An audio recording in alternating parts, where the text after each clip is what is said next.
জাতীয় নাগরিক party NCP ঘোষিত সেকেন্ড রিপাবলিক ও গণপরিষদ নির্বাচনের বিষয়ে এই মুহূর্তে প্রাসঙ্গিক নয়, এমনটি জানিয়েছেন বিএনপির কেন্দ্রীয় নেতা আমির খসরু মাহমুদ চৌধুরী ও সৈয়দ মোয়াজ্জেম হোসেন আলাল।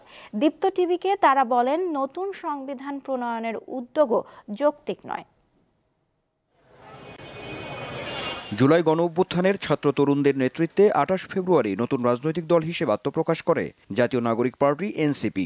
ওই দিনই দলটির আহ্বায়ক নাহিদ ইসলাম নতুন বাংলাদেশ গড়তে সেকেন্ড রিপাবলিক, গণপরিষদ নির্বাচন ও একটি নতুন সংবিধান প্রণয়নের কথা বলেন।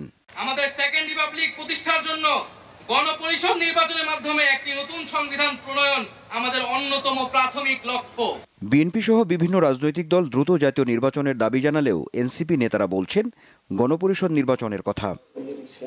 তবে এ নিয়ে ভিন্ন অবস্থানে বিএনপি। দলটির নীতি নির্ধারণী পর্যায়ের নেতারা বলছেন, গণপরিষদ ও সেকেন্ড রিপাবলিক ইস্যু বাস্তবায়ন জনগণের ম্যান্ডেট ছাড়া সম্ভব নয়। এগুলো বাস্তবায়নের একমাত্র পথ হচ্ছে জনগণের ম্যান্ডেট নিয়ে আপনি সংসদে পাশ করা ছাড়া তার কোনো পথ নাই। পথ একটাই।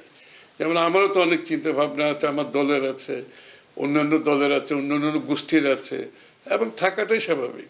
গণপরিষদটাই তো কিভাবে হবে? গণপরিষদ কি ইউনিয়ন কাউন্সিল, তারপরে উপজেলা, তারপরে পৌরসভা, সিটি কর্পোরেশন এবং জাতীয় সংসদ, যদি আগের ওই ধারাবাহিকতা দেখি।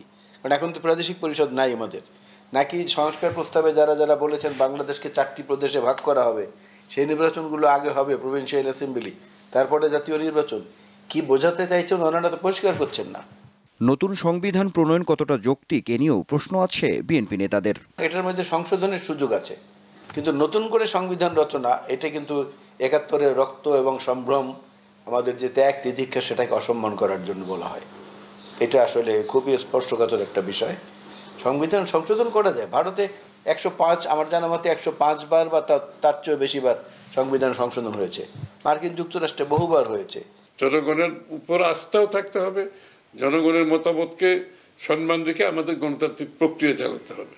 অন্য কোনো মন মানসিকতা থেকে গণতন্ত্রের উত্তরণ করা যাবে না। রাজনৈতিক ঐকমত্য ছাড়া সংবিধানের মৌলিক সংস্কারের উদ্যোগ বড় ধরনের বিভক্তি তৈরি করবে বলে মনে করেন বিএনপি নেতারা। আনোয়ার হোসেন, দীপ্ত সংবাদ, ঢাকা।